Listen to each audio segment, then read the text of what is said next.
Hello, everybody. Welcome to Project Hope for First Responders. My name is Maggie Beeman, and I'm with Crossroads of Western Iowa. And I am here to welcome you all and also introduce our wonderful speaker, Dr. Christine Carter.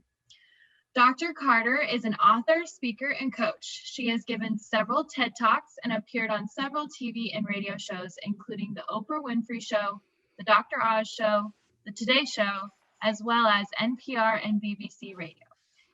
She is a sociologist and senior fellow at UC Berkeley's Greater Good Science Center. Dr. Carter draws on the latest scientific research in psychology, sociology, and neuroscience to help her clients lead their most meaningful, joyful, and productive lives. She lives with her husband, 4 teenagers, and dog Buster in California. Welcome, Dr. Carter.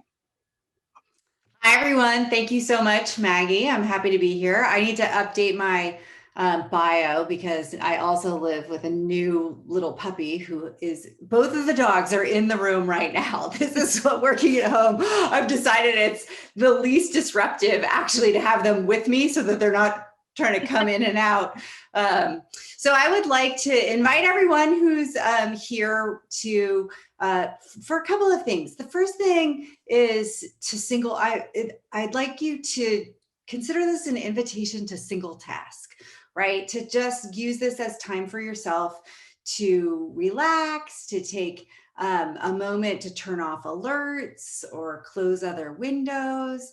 I'm writing you a permission slip that you don't have to be trying to do anything else right now. This is meant to be very much a workshop. And so we are really going to, it will be an intimate gathering. I invite you to use the chat. Ask questions at any time. You can chat with each other during it. So when I say single task, usually I'm a real stickler about it, but I actually think that this is also, a time for you all to connect with each other, if that makes sense. I know that there is a lot of wisdom in this group and a lot of value to shared experience. So don't hesitate to interrupt me. Just unmute yourself. Raise your hand, flag Maggie. I won't actually be reading the chat, but Maggie will, and she can interrupt me. So putting your screen on speaker view can also make it a little bit easier to follow, especially once we start unmuting ourselves. We're going to probably be using some breakout rooms. We're going to be doing some polls. I am going to send you follow-up notes, so you don't feel like you have to write any of this down. There's going to be some worksheets, and I will send you some notes from all of this. So all the tips that I give, I'll send you the follow-up. So you don't need to worry about it. So whether you're here live or you're watching the recording, I just want to offer you some congratulations for being here.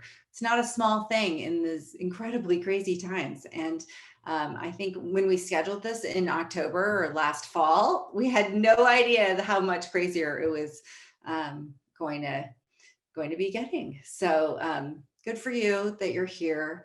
I hope that you feel a sense of pride that you actually have made it here.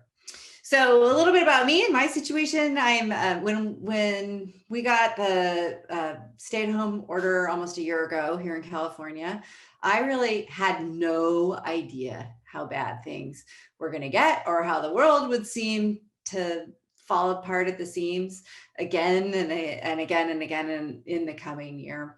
Right now, I'm speaking to you from a new home office. My everything else was overtaken in a very full house. I've got 4 teenagers.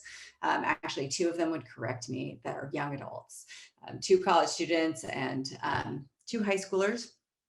And even though I've been very, very careful with social distancing and always wearing a mask and everything, my young adult children all work in restaurants and retail, and COVID ripped through our house. And so I am very grateful for your work and to be alive and here, to run this workshop with you here today. So even though you all are smart and accomplished and webinar participating in first responders, finding peace at home and at work has become a really difficult thing for us to do across the world, not just in the United States or in Iowa. Living with so much uncertainty and ambiguity about the future is very hard for human beings. We humans, our human brain craves information about the future in the same way that we crave food and sex and other primary rewards. It's one of the things that makes us human, makes us different from other mammals, our family dog, for example. There's a lot of really interesting research on this. Research shows that job uncertainty, for example, tends to take a much more significant toll on our health than actually losing our job. Similarly, research participants who were told that they had a 50% chance of receiving a painful electric shock, you may be familiar with this research being in the field that you're in, the research participants who were told that they had a 50% chance of receiving that electric shock felt far more anxious and agitated than the participants who were told that they were definitely going to receive the shock. So just the ambiguity about what's happening, the uncertainty of a certain situation is very, very difficult for us. And it's difficult for us because our brains perceive uncertainty as a threat. And they try to protect us, our brains try to protect us by diminishing our ability to focus on anything other than creating certainty, which is not so helpful in this day and age. I've come to realize in my work as a coach and in just trying to get through all of this together, myself, of course, we are trying to get through it together. I've come to realize that it's much more effective not to try to create certainty. The mathematician John Allen Paulos once wrote that uncertainty is the only certainty that there is. Knowing how to live with insecurity is the only security. I think that that's really very, very true. And so I'm really grateful to be able to do this webinar with you all tonight. My plan is to give you 3 concrete strategies for finding peace during these difficult times. I'm trying to make them really accessible. My hope is that this will be interactive because we are a small enough group to do so. So a lot of times I will do big group coaching sessions, and this could actually be a small group coaching session. So use this opportunity to get coaching where you need it if you're struggling with a concept or you have a comment or a question. I know that you already have a lot of wisdom about how to surf in uncertain waters, and it's a wonderful thing if you can share that with each other as well. So the floor will be open to that. Okay, so the first thing that we're going to do is, sorry, my Siri is going off. I have no idea why. I don't know if you all can hear that, but it is behaving really weird. Hopefully you can. Okay, so the first thing that we're going to do is launch a poll. Maggie, could you go ahead and do that? And this is just a way for me to find out a little bit about how you are feeling. So since mid-March 2020, I've been struggling with worry, anxiety, fear, or frustration, irritability, or anger, grief, sadness, despair, guilt, remorse, or regret, numbness, hopelessness, or feeling resigned, feeling overwhelmed, depleted, exhausted, disagreements or misunderstandings, conflicts, trouble concentrating, or maybe something else. So you notice all of these things are challenging emotions, challenging things. Maybe that's something else that you've been feeling is positive. I would, go ahead and put that in the chat. A lot of people have gotten back to me that, there are things that they're grateful for in all of this. So please feel free to go ahead and put some of the positive things in the chat. All right, Maggie, where are we on the poll? Have we all taken it? If so. It looks like we just have one more person who hasn't. So we'll just give it a few more seconds here. If you haven't done it, want to go ahead and click? I think it's probably me. Oh, okay.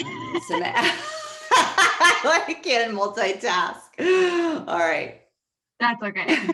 Looks like everybody's done it now. Okay, can you put up the results so that we can all see? Yes. Okay. Okay. All right. So let's look at this. So the winner is feeling overwhelmed, depleted, and exhausted. This is not a surprise, of course, but it's just an important thing to acknowledge, right? That this is something that you're all feeling, that is, of course, totally understandable. And the second in place was trouble concentrating, which is a really kind of an interesting thing, and it is related to our topic tonight, which is uncertainty. So what I just said, like the way that uncertainty works in our brain is that it causes an over focus on the future, and that over focus on the future and creating uncertainty makes it very difficult for us to concentrate on anything else. Now, of course, it's multifactorial. When we're underslept and exhausted, it becomes hard to concentrate too. But it is a hard thing that when we most need to focus, sometimes we are unable to do that. Okay, I'm going to close out the poll here. Okay, so my next poll question is, what have you been doing to cope? So Maggie, let's put that up so I can get a sense of where everybody is. All right, so what have you been doing to cope with the difficult circumstances that and the challenging emotions that are coming up? So I'm willing to bet that this group is not probably sleeping or resting more than usual, but working longer hours, probably yes. Exercising regularly, watching more Netflix or TikTok, or otherwise distracting yourself with screens or social media, relaxing activities such as meditation or yoga, spending more time with family and friends or close friends, having an extra drink or two or something along those lines. Okay, look at this. Something else is our winner, and watching and spending more time on social media and screens. So I really invite you to put in the chat the something else, like how are you coping with this? What are the other things that you're doing? And feel free to second each other. Does anybody else want to share what something else that they're doing? You can also just go ahead and unmute yourself and tell us. So Michelle says, we basically bought out Lowe's and built a bunch of projects. This is a way of, one of the things that sort of like outer order, inner calm, right? One of the ways that we deal with uncertainty is we organize our closets and we focus on creating order in our households. So I think that's a pretty common way of coping, and it's a positive one. What we're also really seeing in some of these poll results, although less so in this group, but about a third of them are things that actually in the end might prevent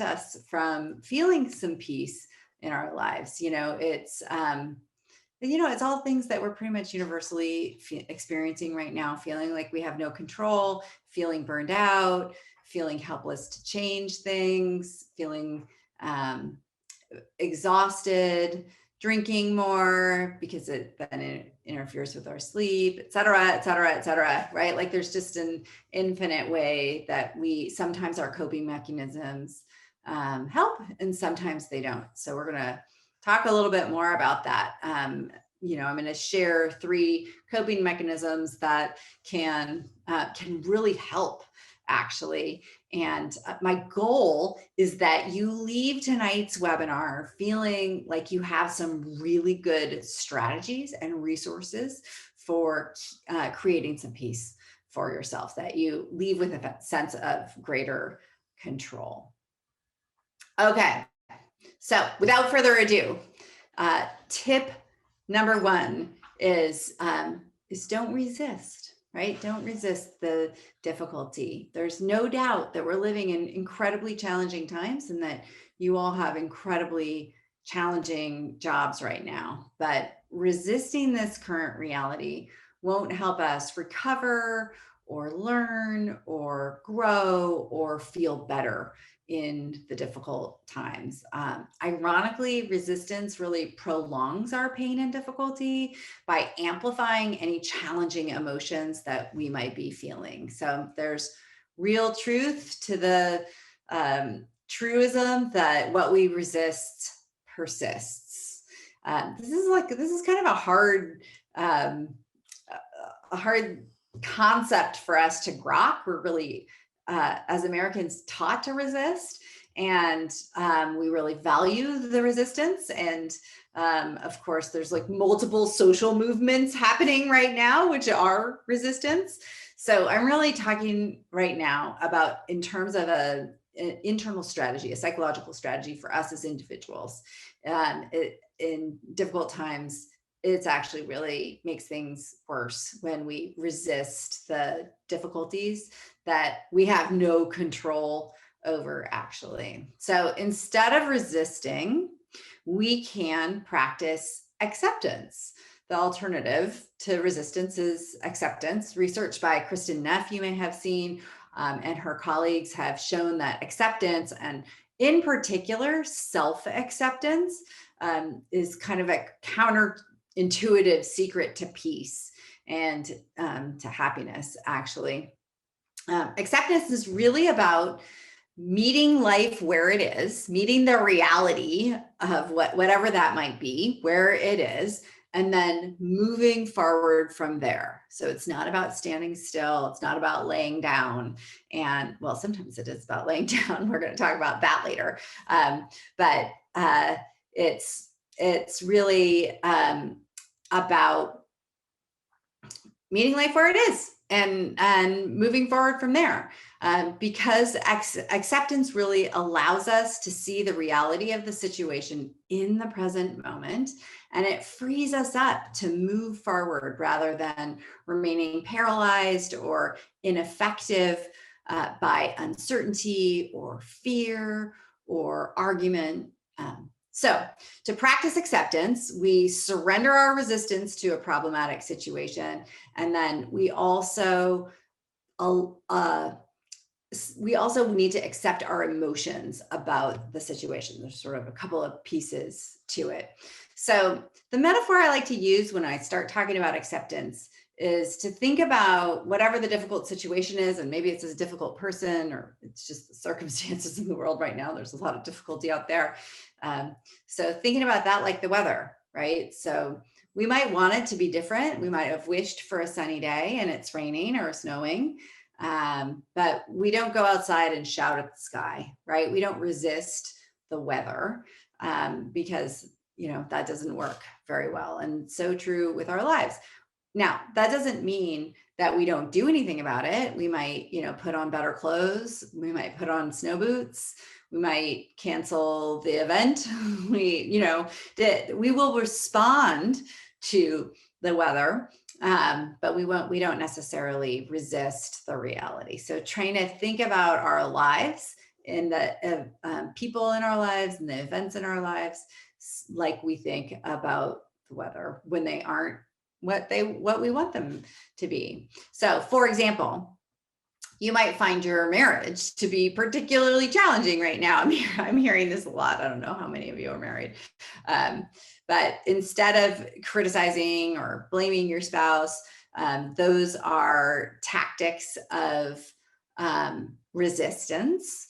You could calmly accept your marriage for the time being. So this doesn't mean that you won't feel frustrated anymore or disappointed or saddened by the state of things. A big part of acceptance is accepting how we feel about difficult circumstances and difficult people in our lives.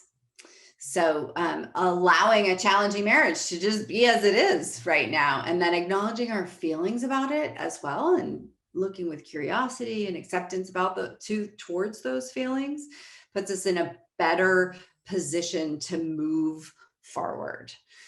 So what acceptance is not, I think, is an important piece of things. So I want to be really clear. Acceptance is not the same thing as resignation.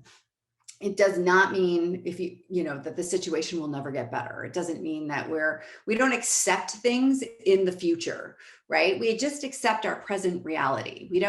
Things might be really bad right now. We don't accept that they're going to continue to be bad forever or for 10 years or for 10 months or whatever it is. We just accept whatever it is we're dealing with in the present moment. So we can work to make our marriage happier while at the same time accepting the reality that right now the relationship or the situation might be complicated. Maybe it's going to get better and maybe it won't. Practicing acceptance in the face of difficulty is really hard. And you know what? It's also the most effective way to move forward. It's really not about reaching some Zen-like state where we're never triggered again, or we're never exhausted again, or never overwhelmed, or we never have thoughts lamenting things that are hard, or where we wished things were going to be easier, right? So what acceptance is, it's really about recognizing those areas where we're fighting our current reality, particularly when we feel like we're trying to fix other people or get them to fit into a mold that doesn't fit them, or change circumstances that are really way outside of our control. And maybe those circumstances are also outside of our influence as well. Acceptance is really about embracing a growth mindset, understanding where we can be, or we are being kind of rigid in our thinking or in our beliefs. The growth mindset is really a belief that other people grow and change, and we grow and change, and anyone at any moment can learn and grow and change in virtually any situation. I think acceptance is also really about just kind of doing the work every day and showing up for our work in the world. So acceptance is action. That's what I mean by that. It's doing. It's not a passive state. Once again, it's not resignation. It's more of a daily commitment that we make, that it's sort of like, okay, I'm going to accept my present reality. I'm going to be present for it. So if you are struggling with acceptance or some aspect of your life, I have a couple of strategies. We're going to go through a few strategies for how to find more acceptance, and as a result, how to find more peace. So the first thing is to really be honest about what's hard. Acknowledge those things, make peace with them instead of pushing them down or fighting them, instead of judging or criticizing them, instead of denying that the difficult thing is there. I think we're often conditioned to feel like we should just be able to white knuckle our way through life, but really that never ends very well. Another thing is to really understand where your own beliefs are keeping you stuck and in non-acceptance, right? In a sense of resistance. When we really know and are in touch with where we're fighting our reality, that can really help. We can start to really reframe the way we're thinking about things.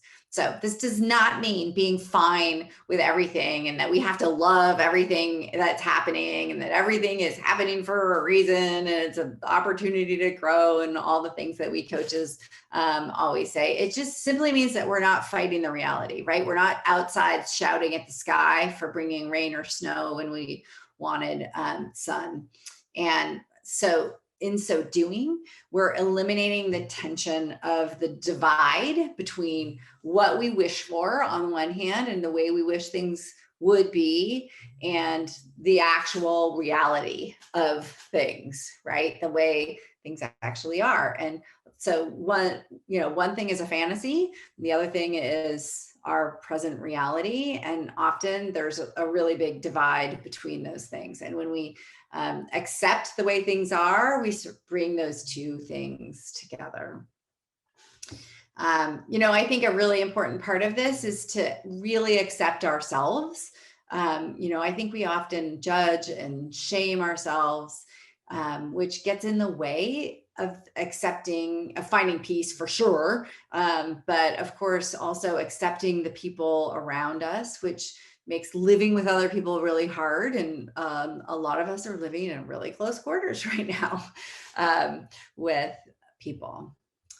So how do we really bake in this acceptance of the hard bits of life so that we can find more peace around these hard bits? The way to do it is to create an acceptance practice for yourself. And I have one that I'm going to teach you, but also it's something that you can just craft for yourself. So just as an FYI, I'm going to send you my acceptance practice. It's going to take me a minute to get all the way through it, but that will be in the follow-up email since you're all registered for this. So you don't have to take notes on any of this. Okay, so some general notes before I go through the specific acceptance practice that I like to use. So the first thing that we do is we notice that when we're trying to control the world outside of ourselves and remind ourselves that the only thing we can control is how we show up in the world and how much grace and love and compassion that we bring to any situation. Like really in life, there's very little else that we are able to control. We can also, when we notice that we're really in resistance, we can try and step away when we're struggling with that resistance and take some deep breaths, right? Do the work that we need to do on ourselves, remind ourselves of our intentions and or maybe for me, what works is to check in with a friend so that we aren't bringing judgment and non-acceptance into our work or into an already difficult situation, just giving ourselves the space to step back.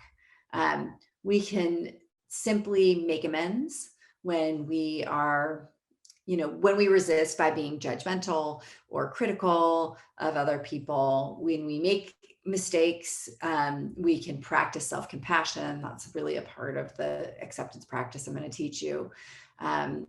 Just simply by accepting our own flaws and humanness and the fact that we are learning all the time is a practice in and of itself that brings us a ton of peace. Another thing that we can do is to look for bright spots every single day, right? So we can, a more subtle way of practicing acceptance or more dramatic, depending on how you look at it, is to practice gratitude, right? That's sort of, gratitude is really extreme acceptance, right? Appreciation is a the other end of the continuum of resistance through, with acceptance on the appreciation end of things. So noticing what is working, even in a really difficult situation, writing things down, even if you just are only able to do it one time a week, the research is really robust around how gratitude can really bring us peace. So, another thing that I will say about this is that we have a fresh start every day. And when we're living in these really difficult times, I think we really need to start each day with that perspective. Now, it's true that we may be really exhausted from the day before, but we have a fresh start with our intentions and with our ability to accept that we're really exhausted from the day before. Because when we resist that idea, when we feel angry that we're still exhausted or whatever, we drain our energy and we create conflict in ourselves, which is the opposite of peace. When we practice acceptance around ourselves, that's really self-compassion. And I think it's just important to call that out and keep coming back to that. I'm going to keep coming back to that throughout this workshop, because a common source of resistance is actually criticism, and especially self-criticism, both, self-criticism and criticism of the people around us. I think if you're anything like me, setbacks and lapses and mistakes come with a fair amount of self-flagellation. And, somehow I think a lot of us think that if we're really hard on ourselves, then we'll be less likely to make the same mistake again, or we'll be more likely to do better the next time. The research just doesn't bear this out. Admitting our failings definitely does not need to come with commensurate self-criticism. Here's why. Self-criticism does not work. It doesn't actually motivate us. Instead, self-criticism is really associated with decreased motivation, decreased energy, decreased future improvement. It's just so ironic, right? Like we beat ourselves up for something, and we do it thinking that we're going to motivate ourselves to do better the next time. And actually, it's so stressful for us that we're unable to learn from our mistakes. Self-compassion, on the other hand, is an act of being warm and supportive towards ourselves and actively soothing ourselves in the face of difficulty. And research shows that it really does help matters when the going gets rough. Self-compassion leads to less anxiety, less depression, greater peace of mind, and importantly, it makes us really much more motivated to take steps to make things less difficult in the future, or to make improvements if that's in fact the case, what we need. When we practice self-compassion, what we're doing is we're really recognizing that everyone falls short of their expectations of themselves at one time or another. Everyone experiences difficulty. And in fact, a lot of the time, our shortcomings or our difficulties are what bind us to the rest of our fellow humans.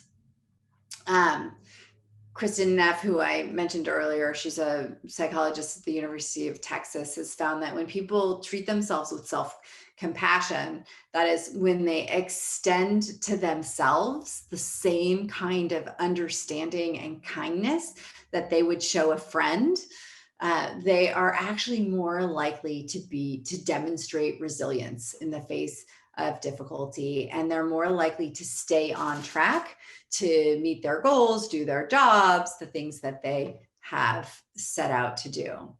So the next time that you're really facing a lot of difficulty, take a deep breath and soothe yourself like you might a small child, right? To use kind, reassuring words to ease yourself out of a stress response, which will, the stress response makes everything worse. So when we're looking for peace, we want to try and ease ourselves out of whatever sort of stress response might be up for us. Okay, so I will teach you an acceptance practice. I'd like to just have a little bit of discussion. So who wants to share something that they're having a hard time accepting? Right. So, let's just bring ourselves back to this idea of not resisting. What are some hard things in your life to accept? How does this resistance manifest itself? So tactics of resistance tend to be blaming, denial, criticism, judgment, and then really what happens in your life when you resist. So I can answer that. Great, go for it. Let's hear. And I think the biggest struggle I'm having is people. Like as much as I miss people, I don't want to go out because people are mean and angry, and you have your anti-maskers and your maskers and your like everything that's going on here in Idaho, and I just want to isolate because I'm just frustrated, and it's hard to feel like you can be accepting of that kind of behavior. Mm-hmm. Yeah. So what happens when you resist? I get angry. I leave the store, or I go down. I see people that aren't wearing masks, and I turn and go to a different aisle. Yeah. Like I'm running out of there, and then I come home and I rant. You come home and you rant. Yes, I'm familiar with that tactic, for sure. And it just makes me anxious. And then it just, Yes. by it just makes me feel anxious and frustrated and out of control. Yeah. See, so those are those things are all the opposite of peace, right? Like this sort of anxiety. And some of this, I mean, this is a tricky one because resisting in that case is actually just coping in some ways, right? Because what you were describing when you're in the store, for example, and you see somebody not wearing a mask, well, that's just like physical safety, right?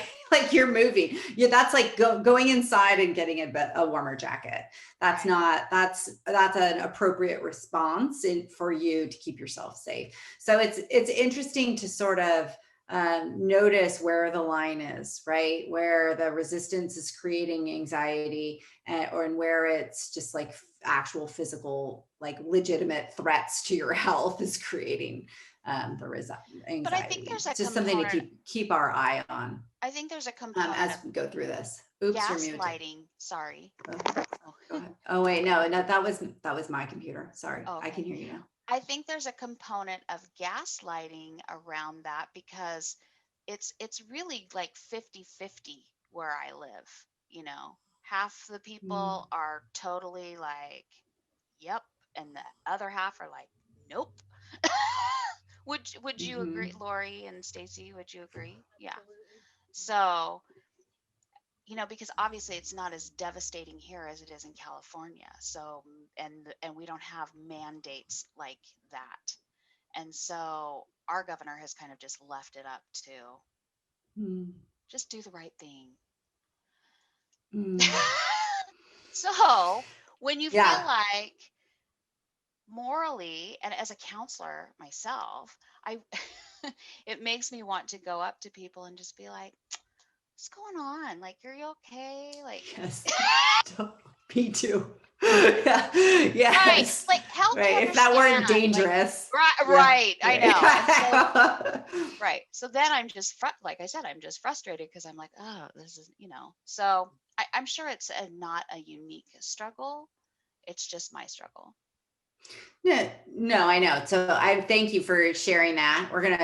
And as we go through this, like the world right now is giving us a lot to work with. So that's a situation that we're gonna work with. But before I actually start teaching you this concrete practice, does anybody else want to share something that they're really having a hard time accepting, where they're feeling a lot of resistance or judgment or criticism or denial, blame, those are all resistance. Okay. I'll share one. Okay. Great. So I work with the insurance industry. And when I opened my practice a few years ago, I wanted to do teletherapy. Like that was my goal. However, the insurance companies were not on board with it at that time. They just weren't even willing to really reimburse for it. So I got an office, and now we're in a lot of limbo, not knowing if they're going to continue to honor teletherapy. And so I'm still paying on an office that's sitting there empty. And so there's just a lot of unknowns. And to me, it's like, it's not that difficult to figure out. Like telehealth has proven itself to be useful in so many ways, useful and effective, and to reach such a bigger population in the rural areas. Right. And so to me, it's like, come on, people, it's not that hard. Like, just make a decision so we can move forward, you know? So that's my frustration. Okay, so hold something in mind, right? That you're resisting. I'm going to teach you the acceptance practice that I use. And this is something that I've cobbled together from practices from Martha Beck, who's a great coach, and from Kristen Neff's research. And I will actually distribute a PDF of the practice itself. There's 3 parts to practicing acceptance. And the first part is to accept the circumstance that you're in. So for Lori, the circumstance is that she's paying on an office that is sitting empty, that she didn't even really want in the first place, right? Like that's the difficult circumstance, right? And the circumstance that Michelle brought forward is this one that I think many of us are coping with, where people aren't making the same choices that we're making. I don't know, that might be an oversimplification, but we all know what we're talking about. And so that's the first part.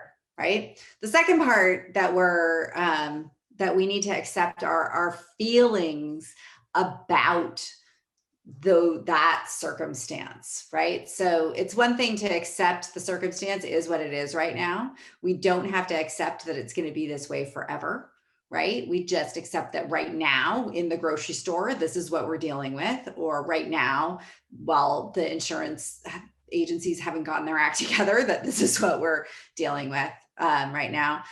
If we accept those things, but then we don't accept how we're feeling about it as well, a lot of shame tends to come up, right? Like if we understand that the reality is what it is, and we're really pissed off about it, right? And we feel really judgy, and we feel all these other things around it. But then we don't accept that that's part of what makes us human, is our reaction to it, and we resist those emotions. Then we tend to like add bad to bad, right? Like we tend to feel bad about feeling bad on top of it. And it's just like enough to have difficult emotions and to process and metabolize those emotions. We don't also need to feel guilty or feel shame or just feel bad about those difficult emotions. So part 1 is accept the circumstance. Part 2 is accept the emotions that we're feeling around it. And then the third part is to like really shift the way we're thinking about ourselves a little bit, to bring that self-compassion piece in, and to just take a step back and realize that the whole big mess, both the circumstance and the feelings that we're having about it, this is a part of being human. right? So it's recognizing our common humanity in it. So I'm going to coach you all through a acceptance practice. Like think of it as like a little bit of a meditation. So you're welcome to keep your cameras on, or whatever you're comfortable with. But let's close our eyes and call into our attention the person or the situation or the behavior that's bothering you, right? That's sort of, try and imagine exactly where you were in the grocery store, for example, or exactly what's going on for you at the office or whatever situation you've got. And then speaking really kindly to yourself as you would a really close friend. Repeat to yourself with 3 long, deep inhales and exhales. I allow the situation or the circumstance or this person or the behavior to be as it is right now. So let's just take some deep breaths. I know you of all people get this advice all the time, but as we practice acceptance, it's really important that we focus on sort of deep exhales, right? What we want to do is trigger that vagus nerve so that we want to reverse any sort of fight or flight. We want to send the message. We want to use our bodies to send a message to our brain that we're safe as we do this, that there is no threat. Of course, we want to be in a place where there is actually no threat, right? So we're going to just say to ourselves 3 times, I allow this situation or this behavior or this person to be as it is right now. I allow the situation or the person or the behavior, whatever it is, to be as it is right now. And then still speaking really kindly to yourself, like you would a really close friend. Say to yourself 3 times with 3 inhales and then real emphasis on the exhales. I can't do that while I'm talking, so you got to do it for yourself. I surrender my resistance to the situation as it is right now. Just right now, just in this moment, I'm going to allow myself to surrender my resistance to the situation as it is right now. I surrender my resistance to the situation as it is right now. Now, take a moment to identify and label your emotions around this troublesome situation. So when you're thinking about what's bothering you, simply feel all your feelings about it, right? Like, so just notice what's coming up. And then again, speaking really kindly to yourself, this is just a repeat, right, of what we just did, but moving our attention to our emotions. Say to yourself, I allow my feelings to be as they are right now. So you can be really specific. You can say, I allow my irritation and frustration or anger or whatever it is that you're feeling to be as it is right now. Some ways, the more specific, the better. I allow my feelings to be as they are right now. And then we switch to surrender resistance. I surrender resistance to my feelings as they are right now. Or, for example, I surrender resistance to my anger as it is right now. I surrender resistance to my feelings as they are right now. So then part 3 here is, the last piece is to really recognize that your experiences and your feelings are what are making you human. This difficulty is a part of the human experience, and that you're really a part of this common humanity.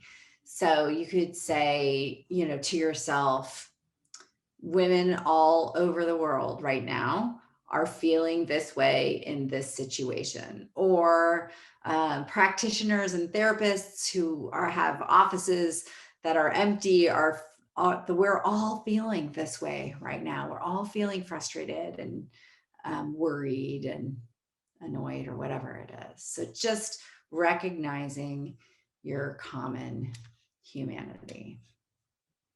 Okay. Take one more deep breath. You can bring yourself back to this. Does anybody have any questions about that practice, or is anybody resisting the idea of acceptance? That is something that often happens. So this is your chance. Anybody? Okay, you let me know, Maggie, if there are any questions that pop up in the chat, and I'm just going to keep plowing on through here. Okay, so my next tip is to really invest in yourself. The best resource that you have right now for making a contribution to the world is, of course, yourself in this. And when that resource is depleted, your most valuable asset is damaged. So in other words, when we underinvest in our bodies or our minds or our spirits, we really destroy our most essential tools for leading our best lives. So this means that we've got to take care of ourselves. You know, we human beings don't do well when we defer maintenance on ourselves. So we need to sustain the relationships that bring us connection and meaning. We've got to get enough sleep and rest when we're tired. We need to spend time having fun and playing, you know, really just for the joy of it. So there's often a lot of confusion. I don't know among this group if there is, but self-care is really not selfish. I think a lot of us tend to worry that we're being selfish when we are practicing self-care. And, you know, it's important to define, right? Selfishness tends to be an anxious focus on the self. So in research, when researchers are studying selfish people, the biggest clue, or one of the bigger clues, is that they tend to refer back to themselves a lot by using words like I, me, mine, right?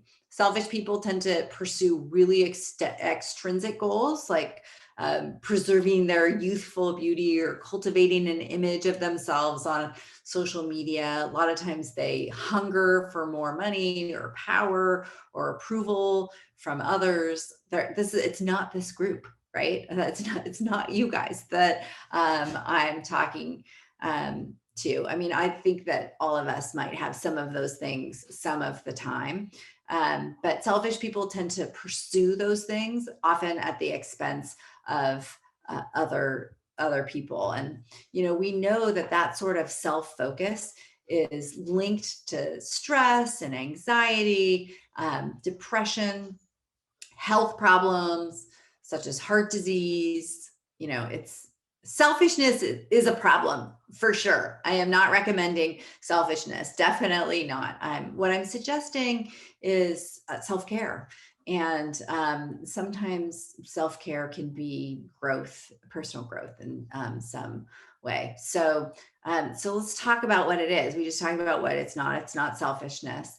Maggie, why don't we put up poll number 3? And then if you can answer this poll while I'm going through the definition of self-care, we can, you know, this is just really about your relationship with self-care. So how much is it a part of your life? How often do you take time to attend to your basic needs? I think the last word got cut off, but okay. So we have a third in this. Okay, I guess I'm not going to talk while we're doing the poll. So I think that there's a lot of misunderstanding about what self-care is and who can do it and who has time to do it. It's not regular trips to the spa, right? It's not necessarily spending an hour in meditation every morning, unless that's, of course, like your main thing.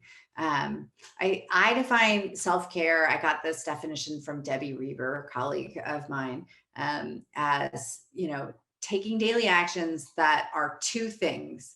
The first thing is intentional, meaning it's something that you're consciously choosing to do because it's good for you, because it's good for your mind or your body, or your soul.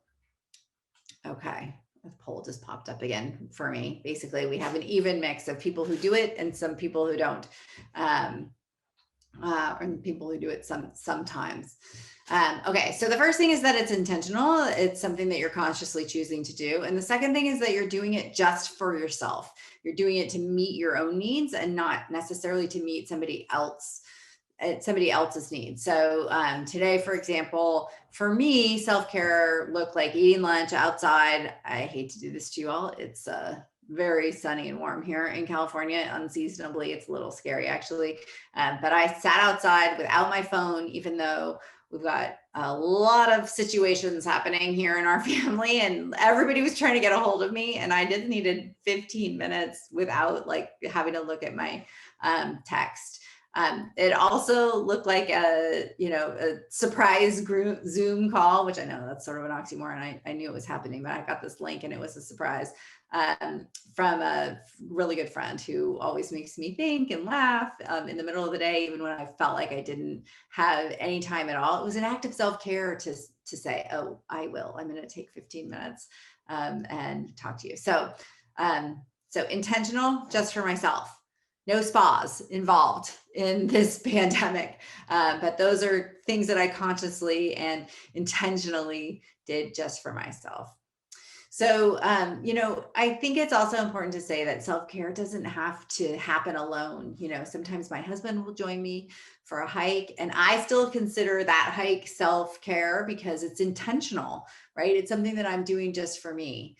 I have a lot of people around stuck at home in this pandemic just because I have 4 kids and then we had another young adult we had two young adults at different times that were sort of stranded and needed a place to live during this whole thing. So they were living with us so it will often feel very challenging for me to weave self-care into all the chaos of just a large household. We've got, I could go on and on about the large household and the chaos, as I'm sure all of you guys could in your own way, even if you're not in a large household. This is a really strange time, and it is really hard to weave self-care into the whole thing.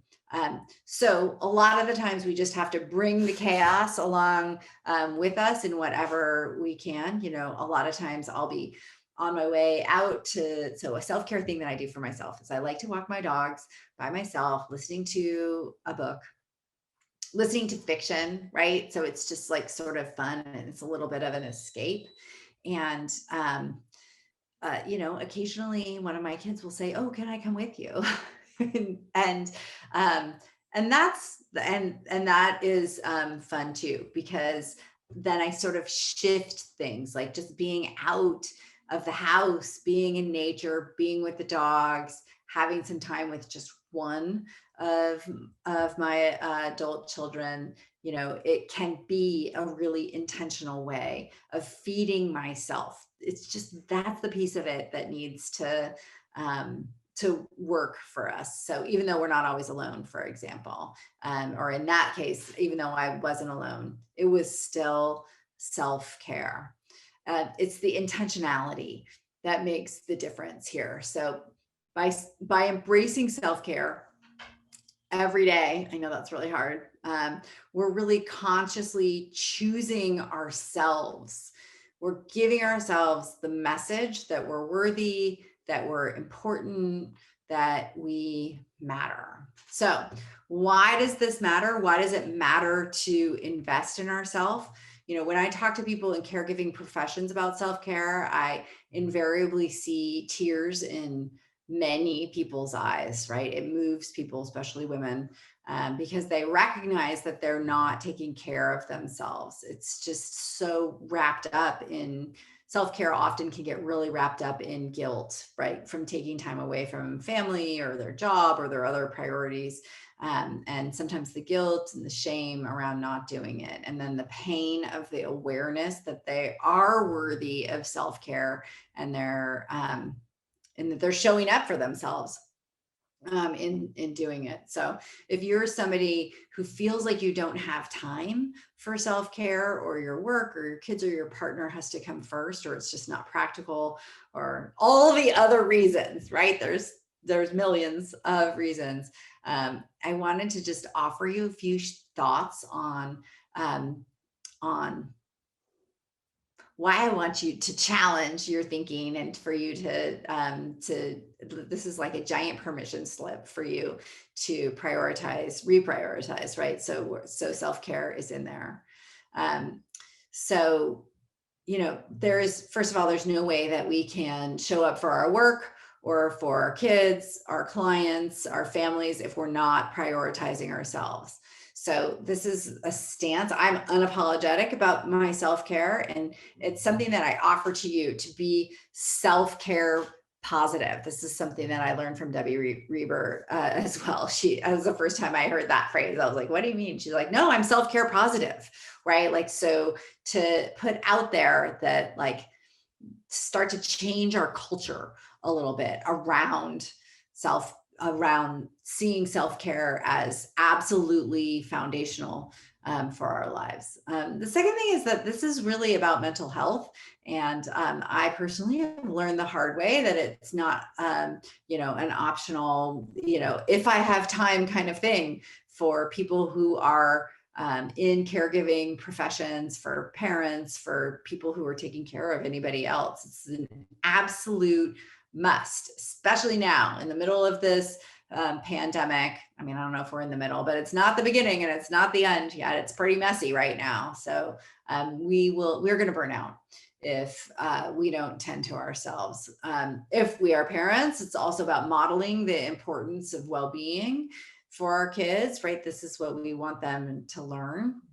Really doing that sort of maintenance on ourselves, that self-care, gives us the greatest chance of staying present and dealing with the hard stuff in a way that best serves us and our families. So some ideas, some strategies for prioritizing self-care. The first idea that I have for you is to really defend against your self-care roadblocks, right? So what gets in our way from making self-care happen? Okay, so these are some of mine. Going to bed too late, mindlessly watching or wasting time watching things on TV, or just scrolling on social media. I've actually had to stop going on social media. Although some of you may have seen my posts, I have somebody who helps me with that, because I can really waste a lot of time scrolling on social media. Another thing that really gets me is I like leaving my phone on all the time and then responding to all the texts and everything that comes in, responding to every notification. Making commitments to everyone but myself is another one that gets me, tying myself up by helping other people all the time without also helping myself in that. So I would love to hear from you. What are some of your self-care roadblocks? What are some of the things that keep you from taking care of yourself? This isn't a roadblock, but we did have Michelle in the comments say she got over being selfish a long time ago. But she is now the queen of self-care. So I don't know, maybe Michelle wants to share something that used to block her self-care or not, but I thought that was a fun comment. So yeah, and Michelle, if you want to share with the group, how did you become the queen of self-care? What happened that made that necessary? I went to graduate school and became a counselor. And I didn't graduate with my master's degree until I was 40. And so prior to that, I had little kids and marriage and all that stuff. And I never really put myself first. And then once I started doing my own work and really recognizing, like, in order to provide value to others, I need to value myself. So, yeah, now I'm much more intentional about my practice. I've really grown in that in the last couple years of what I do intentionally for me. So tell us a little bit about do you mind sharing what you do No, intentionally that's fine. for you? So I have noticed that I feel peace and calmer when I'm with nature.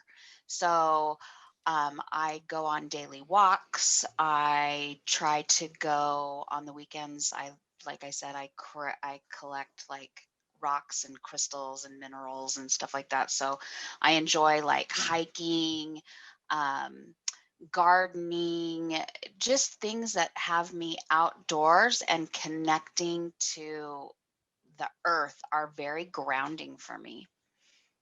That's awesome. I wondered what you meant by that you were, what did A you rock call it? hunter. A rock hunter. Yeah. I've heard about collector, but I never heard about hunter. That sounds so much more exciting. That's Well, great. they don't run away, so you just gotta find. I Yes. should be a rock You don't have to, finder.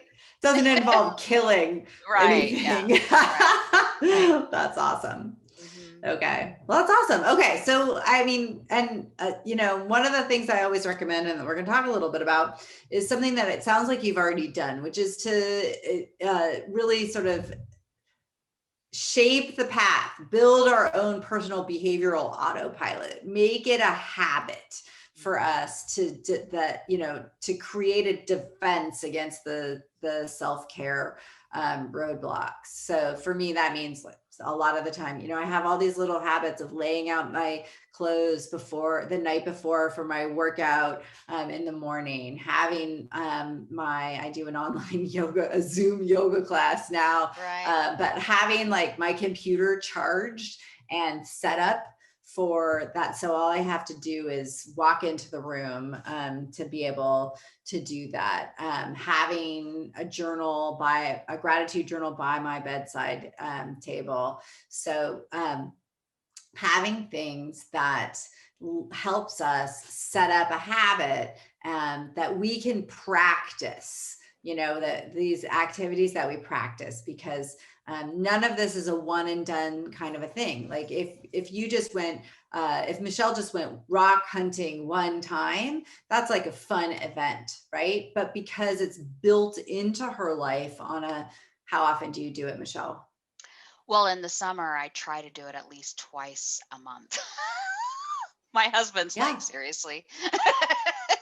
No, that's awesome. But he's gone. So like we kind of will take day trips and drive. And so, he doesn't like it, but he's like, I want to spend time with you and I want you to be safe. So he's like, so I'll drive you and stand there while you, right. So, it's okay. It's great. It's great. I think it's really, so what you're talking about is fostering some like this sounds too grand for what it is, but it's a culture of self-care in your family, right? Or in your marriage, right? Where it's like, this is something you are self-care positive, right? This is something that you're doing intentionally. You're doing it just for yourself. Like you're definitely not doing it for him. And that's important. No. Right. And I'm like, you can come or you don't have to come. And he's like, well, I don't want you to end up dead. So I'm going to come. That's great. And then it's like, if that's enjoyable for you, great. Right. That's fun.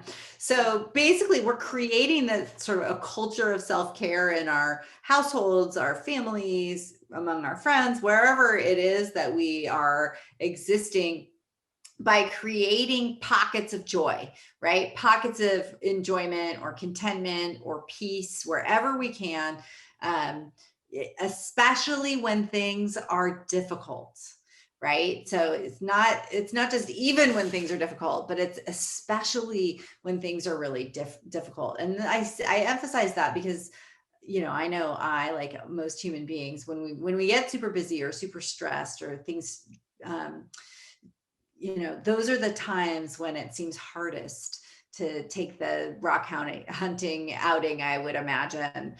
For me, it's, my self-care practices seem, tend to it becomes hard for me to figure out what it is I need to do. It's better to sort of have a list, to know what your things are, to start to build these things into our everyday life. So for that reason, what we need to do is establish like real routines of self-care, because that makes it much more likely that we'll continue to engage in those things when we're facing unexpected or even expected stressors.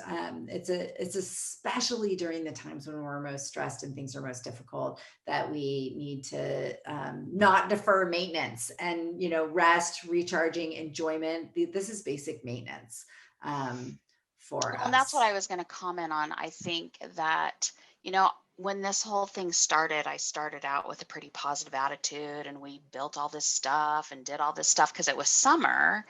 And then fall was, okay. And then by like October, I just felt like I crashed, and I gave up all the dieting and the walking and I just started like self-soothing with like food and isolating and all that kind of stuff. And I've only recently taken control of these things in the last few weeks, starting with the new year. And it's one of those things, like, you don't realize how far you're down until you're back up. And then you're like, oh. So I think sometimes we need to be, even though that's something that I really value and want to do, with life circumstances, you get depressed or whatever. If you don't have someone maybe in your corner who recognizes that and can gently nudge you to continue to do the things that care for yourself, it can be pretty easy to get off track. Yeah. Yes, totally. That's beautifully said, and a really good reminder of like that this is a fresh start. January, the beginning of a year, a new administration, we're getting the vaccine, whatever it is that helps us feel like it's a fresh start. It could just be a Monday, right? Like looking for the things that, or February 1st or whatever, like we do have these psychological triggers, which can give us this sort of self-care piece of things. Yeah. Maggie, did you have something? Yep. So we also had Stacy left a comment in the chat box, and she said, I think that it takes time to learn to implement self-care and find balance with it. Intention is good, which I have, but struggle to implement at times. Doesn't mean I don't want to. Okay, so let's talk about that implementation piece of things, because that is a big struggle. The first hurdle is exactly what what you've mastered, Stacy, and that is the intentionality piece of things. The second hurdle is actually getting it done, and that is a very significant hurdle. And so let's talk about it. So my third tip is to make comfort a habit.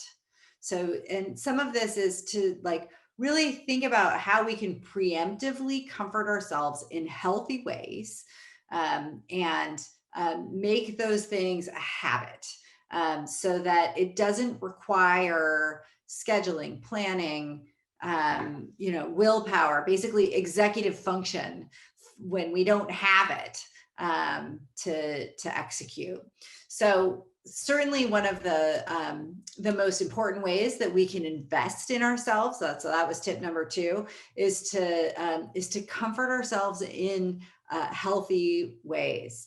So a lot of times we comfort ourselves when we're in pretty unhealthy ways, right? We self-soothe with food, as it was just raised. And this is because if we're going to stay flexible in uncertain times, if we're going to just make it, if we're going to be resilient in any way in these uncertain times, we really need to feel safe and secure. We need to find ways to comfort ourselves.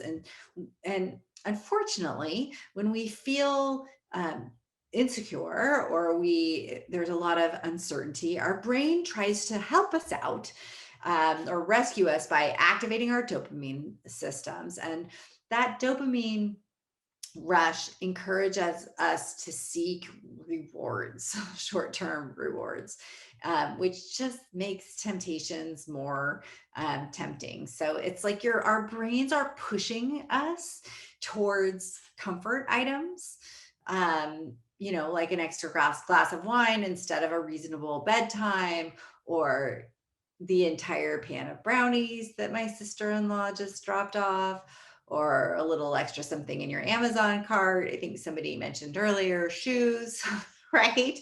So those are all, temptations becoming more tempting. When we're relaxed and well rested, remember that? Remember being relaxed and well rested? Well, that's when we're going to choose the locally grown organic apple, or an earlier bedtime, or the stairs instead of an elevator, or we'll respond to a difficult client or a tantruming child, or whatever difficult circumstances come our way, with love and compassion. But when things are really uncertain, or when they're really stressful, we grab for effortless comfort wherever we can get it. So this might make us feel better in the short term, but it usually leaves us feeling way worse later. Sometimes it's much later, right? Like sometimes it's the difference between October and January, right? And we notice, holy smokes, I really feel much worse because of the ways that I have been needing to comfort myself. So instead of turning to social media or to junk food or booze or whatever it is, busyness is a big one, to soothe our rattled nerves, we do much better to preemptively comfort ourselves in healthy ways. But to do that, we have to know what those things are, what's comforting for us. So the practice here is to create your ideal self-comfort practice. So we're kind of amplifying this idea of self-care into thinking about like what provides you with comfort, what is self-soothing. No matter how busy we are or how stressful things are, there's always a way to weave comfort into our lives. Part of that process might be as simple as just like redefining what we're doing. I'm guessing that many of you have lots of things that are preemptive comfort, basically. And so to just redefine that as like to say, okay, I'm going to do this right now because I find it comforting, and that's going to shore me up, so that I don't go for the extra glass of wine or watch one more episode of Virgin River, whatever it is, right? Okay, so this is a crowdsourced list of what some people do to comfort themselves. So participating in a book club, I find this very comforting because it gives me permission to read. Getting enough sleep, writing in a journal, praying or meditating, having a spiritual practice, closing your office door for 10 minutes, and just taking some deep breaths, practicing yoga, gardening, drinking really good coffee or tea, playing an instrument, doing needlepoint, doing a puzzle, getting a closet or room organized, creating outer order, as we talked about earlier, can create a sense of calm or comfort. Maggie, what do you have? Just have another comment to share. Michelle commented, totally agree. I think we often look for things outside of ourselves, food, alcohol, sex, etc., but it's fleeting. Learning to self-soothe has been really helpful. Yeah, it's one of those keys to peace that is actually really enjoyable to practice if we let ourselves. So, and if we make it into a habit, right? This is the other piece of things that we have a lot of really great research around what it takes to get into a habit, and the benefits of getting into a really healthy habit. And so I am going to take you through some of the things that we have learned, that we can make these things, how you can make comforting yourself both a goal and a habit. So I have a worksheet, which we will email to you, and that you can fill out. And I'm just going to explain to you some of the things on the worksheet, that so that you can fill this out later, or you can do it just jot things down for yourself as you watch this. So to hold in mind a habit that you'd like to get into. So a way that a particular behavior that you feel comforting to you. That's something that is going to be a healthy comfort item for yourself. And then, okay. So the first thing that that we tend to think about, or that is a good idea to think about if you're thinking about getting into a habit, and so this is at the top of the worksheet that you'll get, is to think about what feeling you're after. Is it enjoyment? Right now we're talking about finding peace. So what exactly does that mean to you? You could just write peace, right? Or contentment, or calm, or I had a client earlier in the day, right? The opposite of overwhelm, whatever that is, right? So the opposite of overwhelm, by the way, is often flow, right? That sense of deep work that you can get into. And that is a great feeling to go for. So to hold in mind the feeling that we're after, right? And then to think about the behavior that in the past has led to those feelings before. So you came into this thinking, that you were going to get into maybe a meditation habit or something like that, because you thought that would be a really healthy thing to do.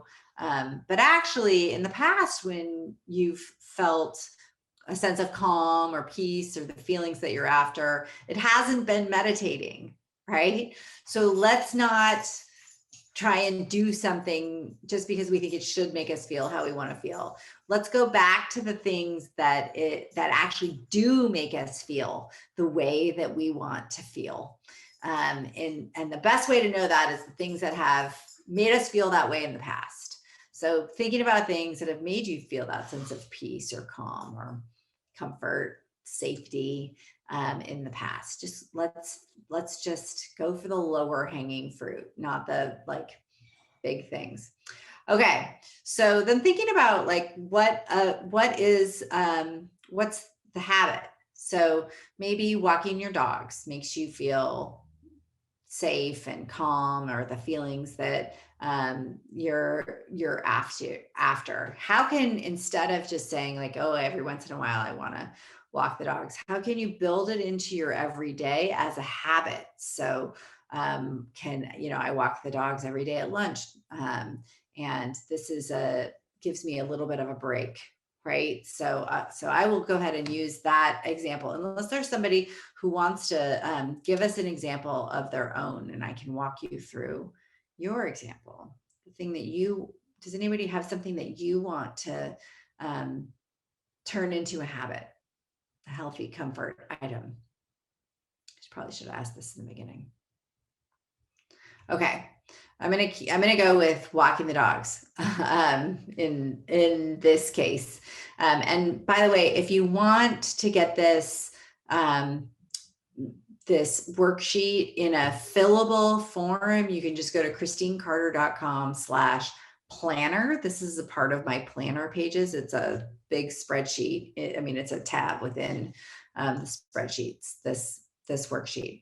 Okay, so the habit is, every day at lunch, walking my dogs. This is a way to clear my head, bring me a sense of contentment, and be out in nature, right? So when we have that grand vision in our heads, that's great. We also need to envision a better than nothing habit.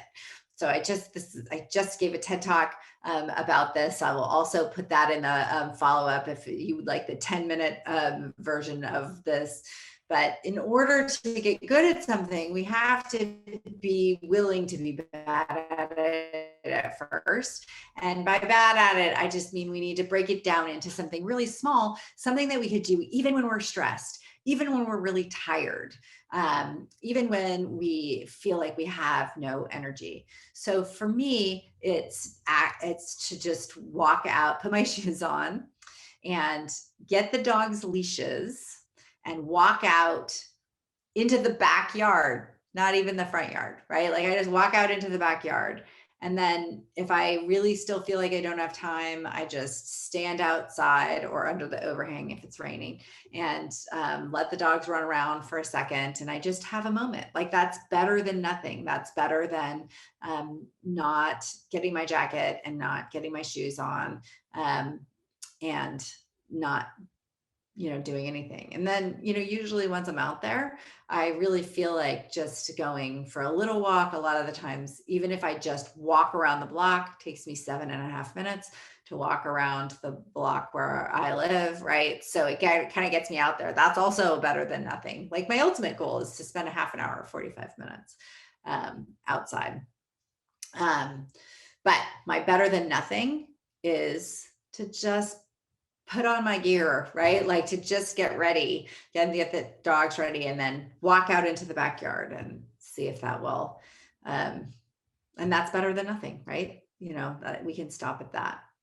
Habits all have anchors. So it's, on the worksheet, it's after I do X, then I'll do Y, right? So for me, the anchor is lunchtime, it's time of day. And it's after I decide what I will eat for lunch, after I sort of get that out of the fridge or whatever, because right now this is where I'm all home. Then I will put my shoes on, put my jacket on if I need it, get the dog's leashes, take everybody into the backyard. So the way that it becomes a habit is that like right around lunchtime, now I walk into the kitchen and the dog's leashes and everything are in the kitchen. So it's like everybody knows like what is happening. Yeah, actually this is a good example because the dogs, it's more a habit for the dogs, right? They know exactly what's happening and they start bugging me to do it around lunchtime.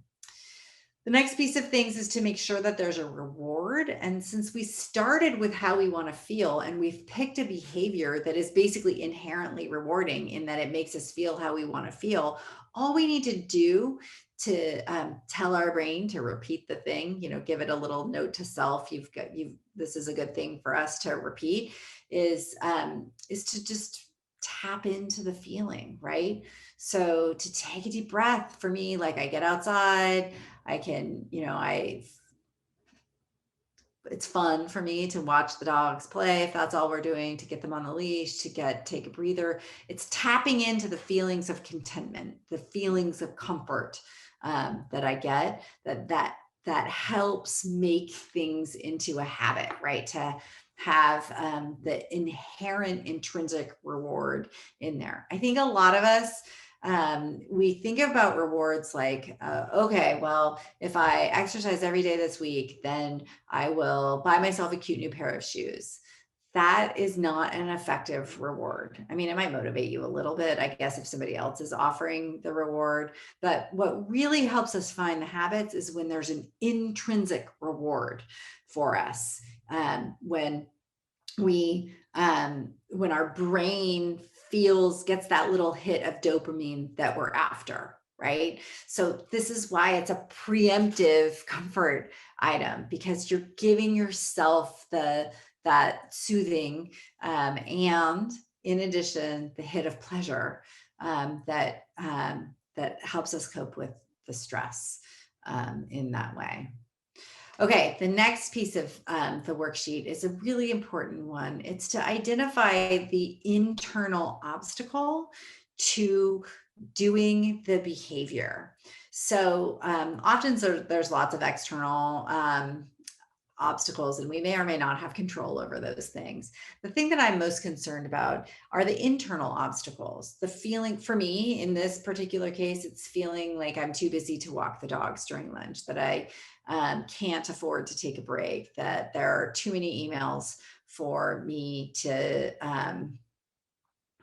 respond to, or it would be better if I stayed in working like that. Those are real obstacles. I don't think actually when I take a step back that it is better for me not to take the break and not to center myself. I know that I'm less productive if I don't take a lunch break, for example, and that I start to spin out and try and multitask, and I never end up accomplishing anything. Like when I'm in the moment though, I can really convince myself that it would be better if I kept working or kept doing something else instead of the, it's instead of the behavior that I'm after. And in this case, it's walking the dogs at lunch. So identifying that as an internal obstacle and then making what researchers call an implementation plan around that internal obstacle. So an implementation plan is an if-then plan. So if I think I don't have time, or it would be better for me to keep working instead of walking the dog, then I will. And my plan is I just make myself get up and walk into the kitchen. Now the dogs like follow madly, right? And they help me make it all happen on that end of things.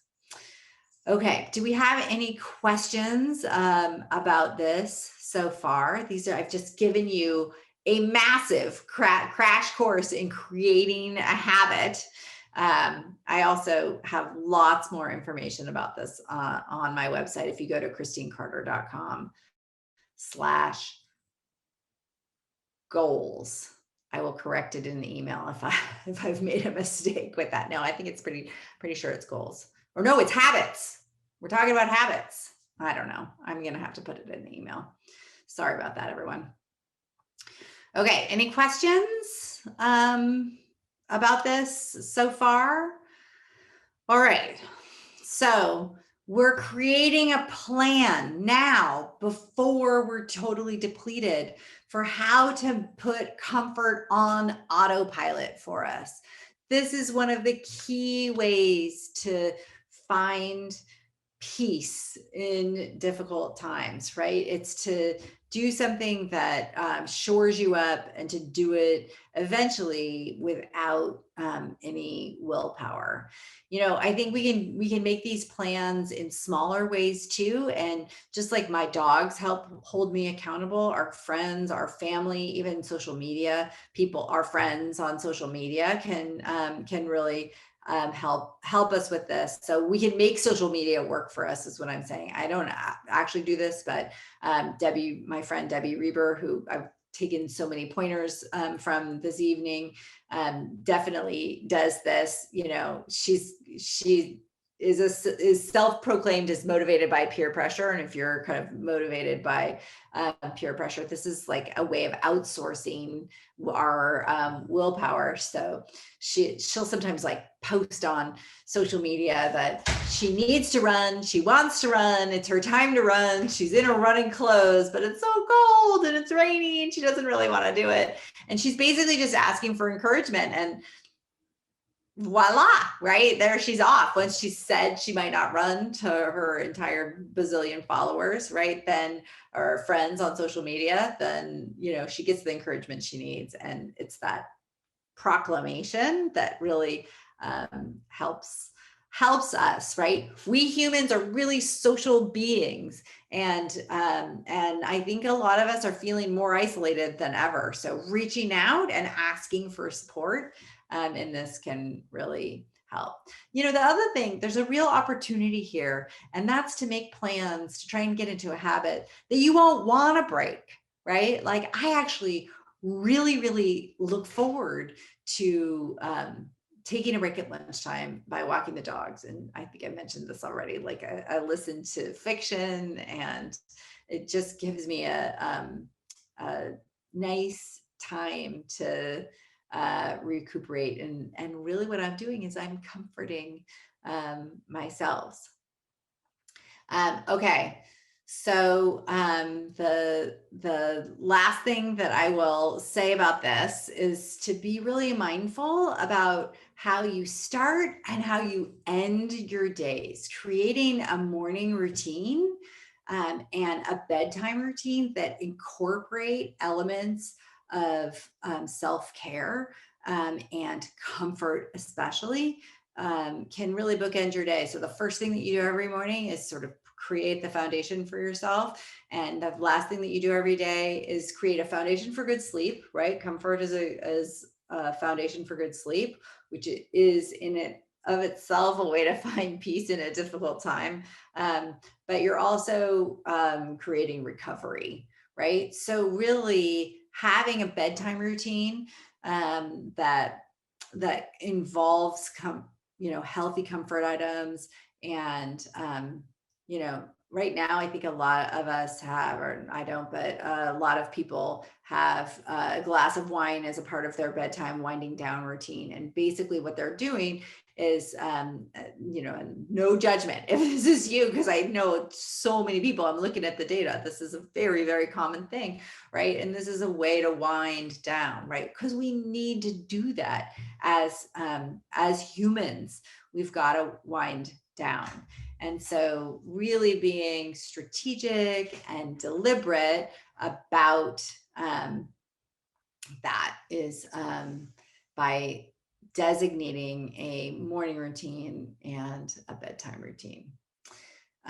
Okay, so anything that has come up for anyone at this point that you'd like to share, some ways that have worked for you to comfort yourself, how your life would be different if you did these things every day. How specifically can you build a comfort item into your daily life as a habit? This is your chance to get some specific coaching on this. People pay really good money to have this. So if you'd like some coaching, I am here for you to do that. We have a few minutes or questions that come up. Maggie, what are you working on? Well, I mentioned this to myself. I need to not look at my phone right before bed or right in the morning, first thing when you wake up, or at least not look at social media. I guess if I was checking my emails or something, that'd be okay, but maybe not look at social media first thing in the morning, at night, the last thing at night. That's something I do tend to do.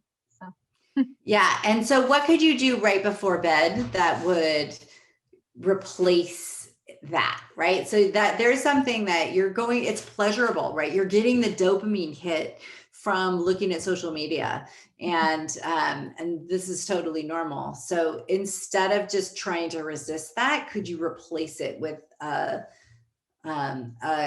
another thing that will actually be better for your sleep, for example, or a better way to start the day?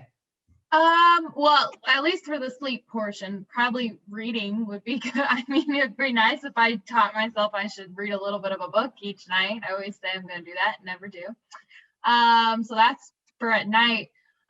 For in the morning, I think it would just be getting myself right out of bed. I mean, I tend to hit snooze a lot too, so maybe just shut that alarm right off and get right out of bed and get to getting ready for the day. Make my coffee. That might be a good habit to right. So maybe so really looking for something that you find like that you're going to be able to motivate yourself towards. So maybe putting your phone next to your coffee maker, right? Like maybe it's the coffee, and like going to an old-fashioned alarm clock, and then you'll be motivated because it's in your habit to like sort of, look at your phone. Yeah. So putting your phone near the coffee maker as a way to kind of get yourself out there, because it can be very depleting to hit snooze a whole bunch of times, right? Like it's exhausting, actually. All right. Okay, well, if there are no other questions, I'm going to wrap up here just by giving you a quick challenge for the week coming ahead. The first thing is to practice acceptance, right? Even if the only thing you do is take a deep breath and notice what you're feeling and say, all right, I accept what I am feeling right now. I accept my anger as it is right now, or whatever it might be. The second thing is to invest in yourself in some way. Do the deferred maintenance, make a specific plan for a specific thing of self-care that you can do. And then the third thing is to try and find a way to preemptively comfort yourself and to make that thing, build it into your day as a habit. All right, everyone. Thank you so much. We will be in touch in the follow-up. So if you have any questions, please don't hesitate to reach out and ask me. Yes, thank you, everyone. And Michelle and Stacy have both said thank you. They really enjoy it. And I as well. Thank you so much. We really enjoyed the whole thing. Thank you all who have attended. We also want to thank the Southwest Iowa Region Mental Health and Disability Services. They're the one who have provided the grant to make Project Hope possible. So thank you to them as well. And everybody have a great night. Thank you, Dr. Carter. Thank you, Maggie, for everything.